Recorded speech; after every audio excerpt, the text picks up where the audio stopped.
इस एपिसोड को must watch episode की लिस्ट में आप रख सकते हैं। सिर्फ 10 साल तक ही कमर्शियल सिनेमा को दे पाई, फिर भी आज तक याद किया जाता है उन्हें उनके दमदार अभिनय और धारदार संवादों के लिए। आज हम बात करेंगे आंखों से ही अभिनय के तीर चलाने वाली बेहतरीन अभिनेत्री स्मिता पाटिल के बारे में। नमस्कार, फिल्मी तराना चैनल के एक और बेहतरीन पेशकश में आपका स्वागत है। स्मिता पाटिल का जन्म 17 अक्टूबर 1955 को पुणे, महाराष्ट्र में हुआ था। स्मिता पाटिल एक राजनीतिक परिवार से संबंध रखती थी। उनके पिता शिवाजीराव पाटिल महाराष्ट्र सरकार के मंत्री थे। उनकी मां समाज सेविका थी। स्मिता पाटिल ने अपनी स्कूल की पढ़ाई महाराष्ट्र से ही पूरी की थी। उन्होंने film and television institute of India Pune से स्नातक की उपाधि प्राप्त की थी। स्मिता पाटिल के करियर की शुरुआत बतौर न्यूज रीडर हुई थी। साल 1970 में उन्होंने दूरदर्शन के लिए एंकर के रूप में कार्य शुरू किया था। 1974 में एंटरटेनमेंट इंडस्ट्री में कदम रखने के बाद स्मिता पाटिल ने फिर कभी पीछे मुड़कर नहीं देखा। ये उनकी दमदार एक्टिंग का ही कमाल था कि वे कुछ ही सालों में न सिर्फ हिंदी बल्कि मराठी सिनेमा का भी नामी चेहरा बन गई थी। कॉलेज की पढ़ाई पूरी करने के बाद स्मिता ने मराठी टेलीविजन में बतौर समाचार वाचिका काम किया। इसी दौरान उनकी मुलाकात जाने माने फिल्म निर्माता निर्देशक श्याम बेनेगल से हुई। श्याम बेनेगल उन दिनों अपनी फिल्म चरणदास चोर बनाने की तैयारी में थे। श्याम बेनेगल को स्मिता पाटिल में एक उभरता सितारा दिखाई दिया और उन्होंने अपनी फिल्म में स्मिता पाटिल को एक छोटी सी भूमिका निभाने के लिए अवसर दिया।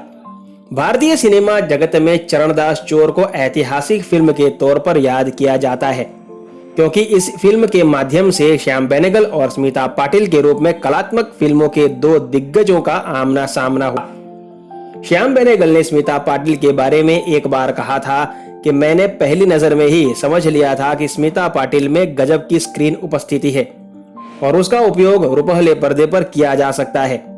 फिल्म चरणदास चोर हालांकि बाल फिल्म थी, लेकिन इस फिल्म के जरिए स्मिता पाटिल ने बता दिया कि हिंदी फिल्मों में, खासकर यथार्थवादी सिनेमा में, एक नया नाम स्मिता पाटिल के रूप में जुड़ गया है।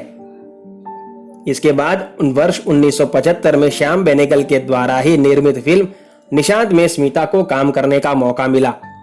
1977 में स्मिता पाटिल के सिने करियर में एक अहम पड़ाव साबित हुआ।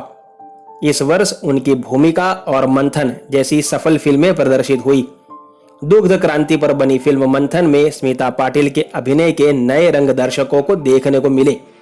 इस फिल्म के निर्माण के लिए गुजरात के लगभग 5 लाख किसानों ने अपनी प्रतिदिन की मिलने वाली मजदूरी में से 2-2 रुपए फिल्म निर्माताओं को दिए थे और बाद में जब यह फिल्म प्रदर्शित हुई तो यह फिल्म बॉक्स ऑफिस पर सुपरहिट साबित हुई।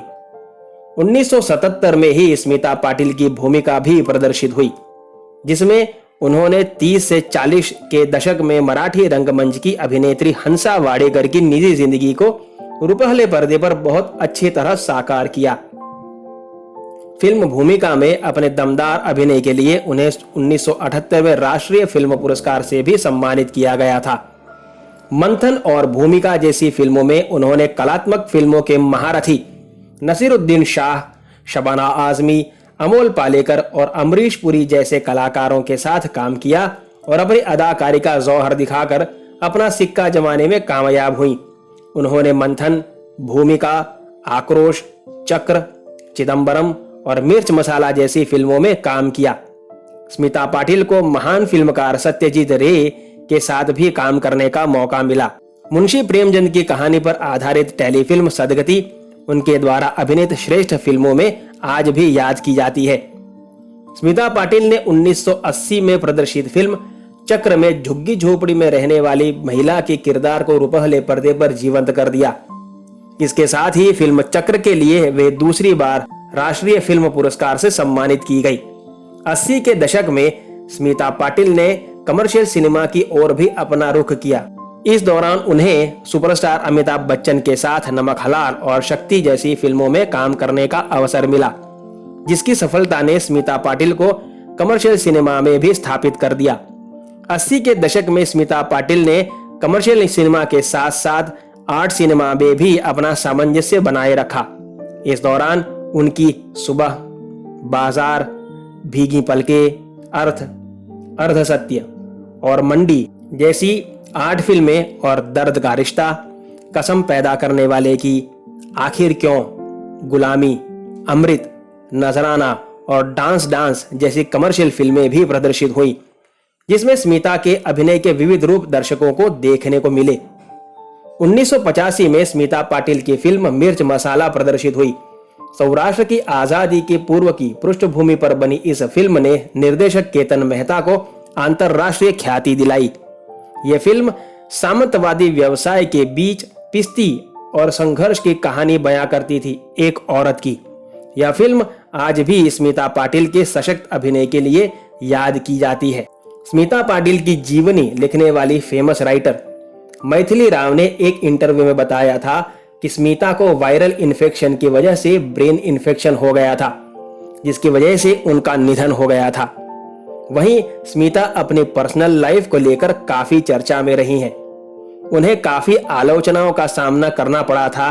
यही नहीं, एक्ट्रेस पर एक शादीशुदा एक्टर का घर तोड़ने का आरोप भी लग चुका है। दरअसल स्मिता और बॉलीवुड एक्टर राज बब्बर संग उनका नाम काफी चर्चा में रहा था। उस वक्त राज शादीशुदा थे। इसी वजह से जब ये बात सबके सामने आई तो स्मिता को काफी आलोचनाओं का शिकार होना पड़ा था। बात यहां तक बढ़ गई कि राज के घर वालों ने उन्हें परिवार या फिर स्मिता में से किसी एक को चुनने को कहा। इसके बाद राज ने नादिरा को छोड़कर स्मिता को चुना और वो उनके साथ रहने चले गए। स्मिता और राज उस दौर में लिव इन में रहते थे। बाद में दोनों ने शादी कर ली।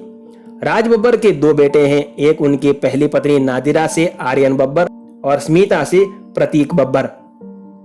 एक महान कलाकार के बारे में बनाया गया हमारा ये वीडियो आपको कैसा लगा मुझे कमेंट में जरूर बताइएगा। और साथ ही अपने चहेते कलाकारों के बारे में ऐसे ही अनकही अनसुनी रोचक कहानियां जानने के लिए जुड़े रहिए फिल्मी तराना चैनल के साथ। आपसे मुलाकात होगी जल्द। तब तक अपना ख्याल रखें। धन्यवाद।